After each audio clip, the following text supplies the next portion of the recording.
अदालत में एक मुलजिम के हाजिर होने की आवाज़ लगती है। मुलजिम आता है तो सिपाही भी उसके साथ आते हैं। मुलजिम कटघरे में खड़ा होता है। जैसे ही जज साहब उस मुलजिम को देखते हैं तो जज साहब आग बबूला हो जाते हैं और उससे बोलते हैं कि अभी के अभी तुम मेरी कोर्ट से बाहर निकल जाओ। मुलजिम उन पुलिस वालों के साथ बाहर निकलता है और कोर्ट के बाहर ही चाय की दुकान पर जाकर तीनों चाय पीने लगते हैं। मुलजिम इन दोनों पुलिस वालों से कहता है कि तुम भी अपने ऑफिस जाओ, अब अपना काम खत्म हो गया और मैं भी घर जा रहा हूँ। थोड़ी देर बाद कोर्ट से फिर से मुलजिम की आवाज़ लगना शुरू होती है और इस बार आवाज़ लगती है, धनीराम मित्तल हाजिर हो, धनीराम मित्तल हाजिर हो। तो एक सिपाही जो और दूसरे कैदियों को लेकर आया था वो ये आवाज़ सुनता है। वो दौड़कर उन दोनों सिपाहियों के पास जाता है और कहता है कि तुम्हारा कैदी था, वो कहाँ है, उसकी आवाज़ लग रही है, उसे हाजिर करो। सिपाही कहते हैं कि वो तो अदालत से चला गया है और जज साहब से कहते हैं कि साहब आपने ही तो कहा था मेरी कोर्ट से बाहर चले जाओ, तो वो घर चला गया। जज साहब कहते हैं कि जब वो कोर्ट में आया था तो मुझे उसे देखकर बहुत गुस्सा आ रहा है, इसलिए मैंने बोला था कि मेरी कोर्ट से बाहर निकल जाओ, ये नहीं बोला था कि तुम घर ही चले जाओ। कोर्ट से बाहर जाने को कहा था, घर जाने को नहीं कहा था। अब सिपाहियों की हालत खराब हो जाती है कि आखिर वो करें तो करें क्या।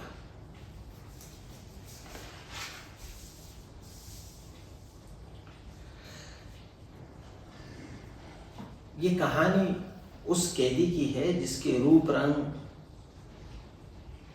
व्यवहार, बात करने के तरीके और वारदात पर आपको यकीन ही नहीं होगा कि ऐसा भी हो सकता है। यदि आप गूगल पर सर्च करेंगे तो वहाँ पर आपको इसका किस्सा मिल जाएगा। ये वास्तविक किस्सा है, सच्ची घटना है, सच कहानी है। दरअसल में कहानी ऐसे चोर की है जिसने लगभग 1000 वाहनों को चुराया था। उसके ऊपर 127 मुकदमे थे। लगभग 90 बार से अधिक कोर्ट में पेश हो चुका था और जेल जाता और जेल से ही जल्दी छूट जाता, जल्दी रिहा हो जाता, क्योंकि वो था ही इतना शातिर कि जेल में ज़्यादा दिन उसको बंद नहीं रख पाते थे। नमस्कार, आदाब, सत श्री अकाल। आप देख रहे हैं प्रदीप स्टोरी और एक नई और एक सच्ची घटना के साथ। हरियाणा प्रदेश का एक इलाका है झज्जर। दरअसल एडिशनल सिविल जज अचानक कोर्ट में आना बंद कर देते हैं। स्टाफ उनका इंतज़ार करता है। ये बात पुलिस में पहुंचती है और पुलिस से हाई कोर्ट में इत्तला दी जाती है कि एक जज हैं जो बिना बताए, बिना छुट्टी के अनुपस्थित हो रहे हैं। हाई कोर्ट लेटर रजिस्ट्रार को लिखता है और झज्जर जज साहब को निर्देशित किया जाता है कि आपके विरुद्ध एक भ्रष्टाचार की जांच चल रही है।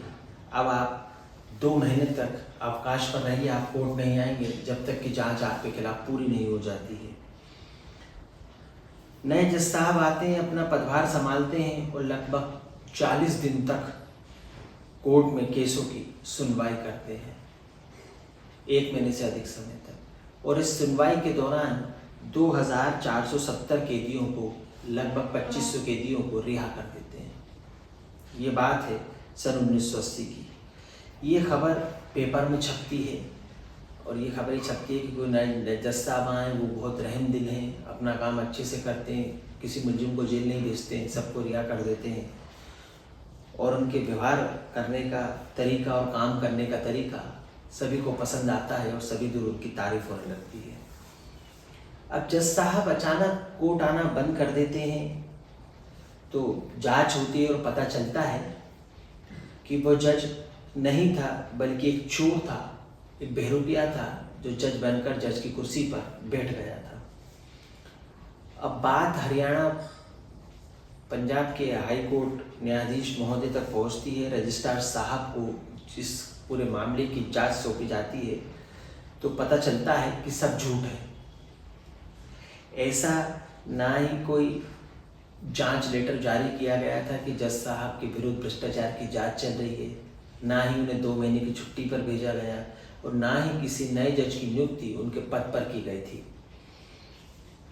फिर ये कौन था जो जज साहब की कुर्सी पर जज बनकर बैठ गया था और जिसने 40 दिन तक सारे आपराधिक प्रकरणों की सुनवाई की और लगभग 2470 2500 कैदियों को रिहा कर दिया, किसी को भी जेल नहीं भेजा। अब ये बात धीरे धीरे पत्राचार पेपर के माध्यम से सब दूर फैलने लगी तो लोगों में इस बात को लेकर हड़कंप मच जाता है, खलबली मच जाती है।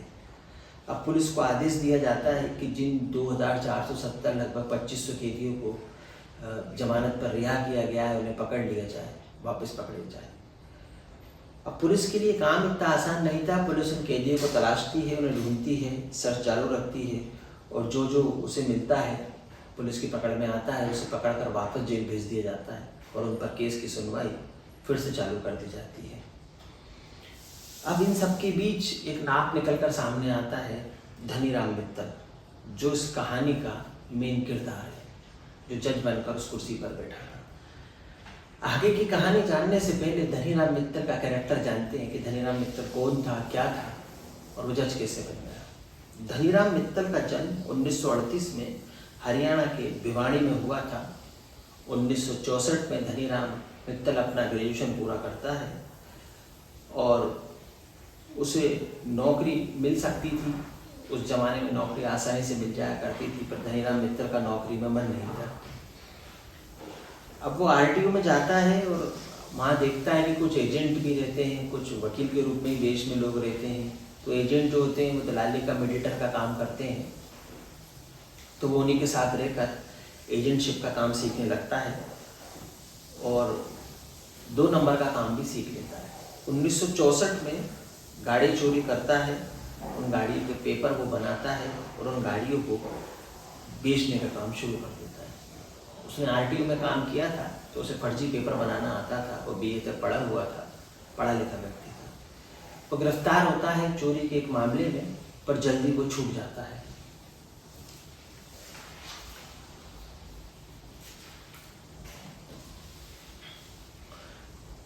तक 1968 तक फर्जी कागज तैयार करने में धनीराम मित्तल ने महारत हासिल कर ली थी और 1968 में एक फर्जी लेटर विभाग को वो भेजता है कि नए रेलवे स्टेशन मास्टर की नियुक्ति होनी है। विभाग को वो लेटर मिलता है क्योंकि उस समय कंप्यूटर का ज़माना इतना ज़्यादा नहीं था, टेक्नोलॉजी इतनी ज़्यादा नहीं थी, तो जो भी बात होती थी वो पत्राचार के माध्यम से होती थी।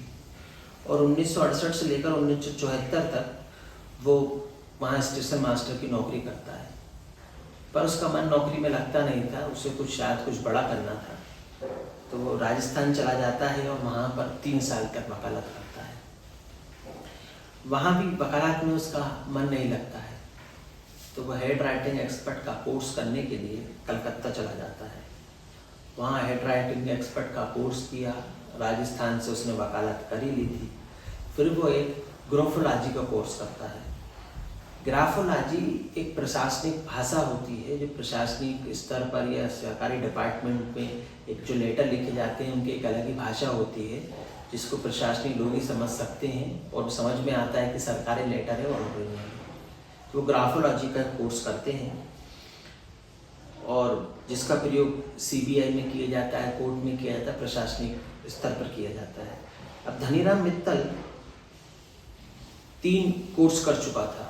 पहला वकालत का राजस्थान से, दूसरा राइटिंग एक्सपर्ट का कलकत्ता से और ग्राफोलॉजी का जो प्रशासनिक भाषा होती है, और तीनों केसों में निपुण हो चुका था।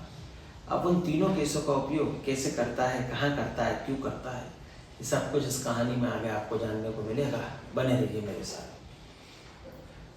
1968 से 1970 का दौर था। कंप्यूटर ज़्यादा चलते नहीं थे, सब कुछ आदान प्रदान लेटर में ही हुआ करता था और आरटीओ में बैठकर उसने फर्जी पेपर बनाना सीख लिया था। राइटिंग एक्सपर्ट वो कलकत्ता से बन ही चुका था और ग्राफोलॉजी का भी उसको ज्ञान था। अब वो एक दिन अखबार में पढ़ता है कि एक हरियाणा के एक जज साहब हैं जिन पे भ्रष्टाचार का आरोप लग रहा है। ऐसी खबर उठ रही है कि वो रिश्वत लेते हैं और रिश्वत लेकर अनैतिक कार्य करते हैं जो कानून के विरुद्ध है। यहीं से एक साजिश धनीराम के दिमाग में जन्म लेती है। वो राइटिंग एक्सपर्ट था, ग्राफोलॉजी उसे आती थी, प्रशासनिक भाषा कैसे लिखते हैं, और वकालत उसने की थी। तो उसको सब तरह का ज्ञान था।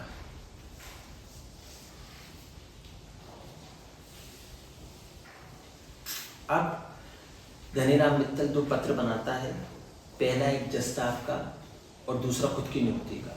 जज साहब का जो पत्र बनाता है उसमें लिखा होता है कि आपके विरुद्ध भ्रष्टाचार की जांच चल रही है, इस पूरी जांच को सही या गलत साबित करने में 2 महीने का समय लगेगा, 2 महीने तक आप अवकाश पे रहिए, आपको न्यायालय कोर्ट आने की कोई ज़रूरत नहीं है।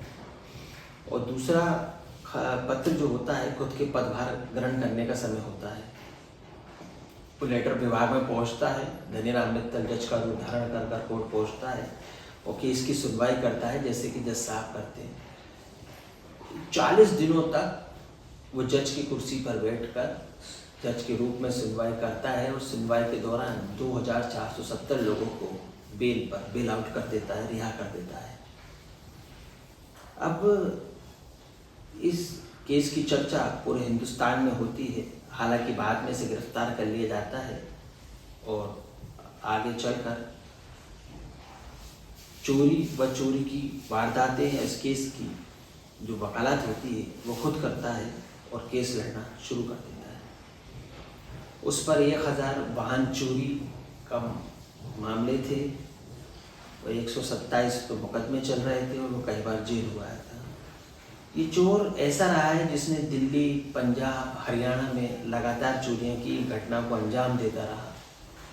पर 2016 में दिल्ली के इलाके में एक चोरी की शिकायत लगातार मिल रही थी कि कोई व्यक्ति है जो वाहन चुरा रहा है। पुलिस अपनी कार्रवाई शुरू करती है, सीसीटीवी फुटेज देखती है तो पता चलता है कि एक बुजुर्ग आदमी है जिसकी उम्र लगभग 70 साल होगी और उसे वाहन चोरी करते हुए देखा गया।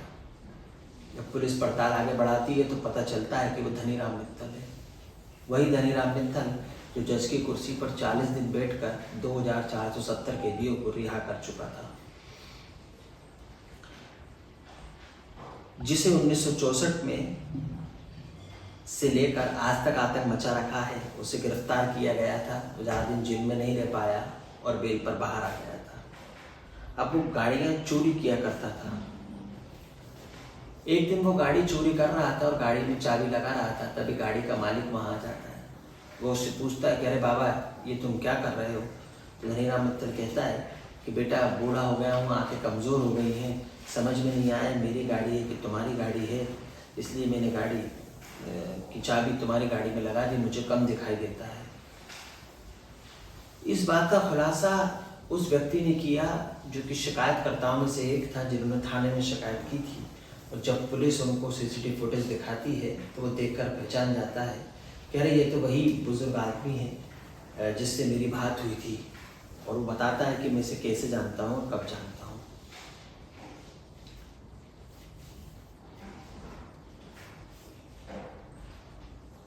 अब पुलिस उस धनीराम मित्तल को पकड़ लेती है और 2016 में धनीराम मित्तल फिर से पकड़ा जाता है और उसका आतंक खत्म हो जाता है। एक व्यक्ति जो उसने कई रूप रखे, कई बार जेल पकड़ाया, कई बार जेल से छूटा, 2016 तक वारदातों को अंजाम देता रहा और अब लगभग वो 83 साल के आसपास हो चुका है। वो कैसे पेपर बनाता था, उसने क्यों कोर्स किए, सही चीज़ को सही दिशा में यूज़ नहीं किया, गलत तरीके से यूज़ किया। ये कहानी भारत के सबसे मशहूर चोर की कहें तो इसे कहना गलत नहीं होगा। ये कहानी थी भारत के सबसे मशहूर चोर, फेमस चोर धनीराम मित्तल की, जिसने कई रूप रखे, वकालत की, राइटिंग एक्सपर्ट का कोर्स किया, ग्राफोलॉजी का कोर्स किया, तीनों कोर्सों में महारत हासिल की, आरटीओ में बैठकर नकली पेपर बनाना शुरू किया और जज बनकर कई कैदियों को रिहा किया, पकड़ाया, जेल गया, छूटा और फिर 2016 में एक चोरी की वारदात में उसे पकड़कर जेल भेज दिया गया।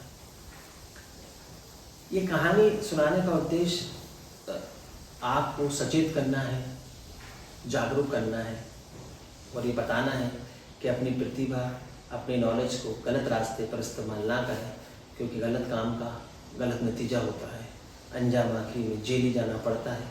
मुलजिम और कातिल कितना ही शातिर क्यों ना हो, पुलिस के कानून के पंजों से बच नहीं सकता। इस कहानी को सुनाने का उद्देश्य किसी का दिल दुखाना, अंतरात्मा को परेशान करना नहीं, बल्कि आपको जागरूक करना है। सतर्क रहें, सावधान रहें, सुरक्षित रहें, अपने और अपने परिवार का ख्याल रखें। कहानी अच्छी लगी तो लाइक करें, चैनल को सब्सक्राइब करें। फिर अगली कहानी में रोज रात को 8 बजे आपसे मुलाकात होगी, आपकी दोस्त प्रदीप स्टोरी के साथ। जब तक के लिए जय हिंद, जय भारत।